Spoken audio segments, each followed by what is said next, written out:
নতুন বাবা মা হয়েছেন? তাহলে একটা প্রশ্ন নিশ্চয়ই আপনার মনে এসেছে, বাচ্চার স্কুলিং কখন থেকে শুরু করা উচিত? মনে রাখবেন, স্কুলে ভর্তি করানোই কিন্তু বাচ্চার শিক্ষা শুরু নয়। বাচ্চার প্রথম স্কুল হলো তার পরিবার, আর প্রথম শিক্ষক হচ্ছে তার বাবা মা।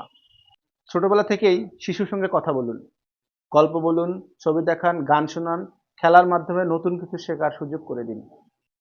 খুব অল্প বয়সে শুধু পড়াশোনার চাপ না দিয়ে তার ভাষা, সামাজিক আচরণ, কৌতূহল, আত্মবিশ্বাস এবং সৃজনশীলতা বিকাশে গুরুত্ব দিন।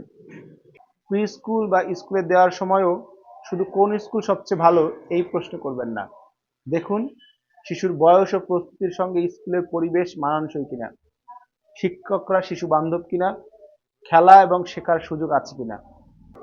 আর সবচেয়ে গুরুত্বপূর্ণ হলো, অন্য বাচ্চার সঙ্গে নিজের বাচ্চার তুলনা করবেন না। ভালো ফলাফলের জন্য অতিরিক্ত চাপ দেবেন না।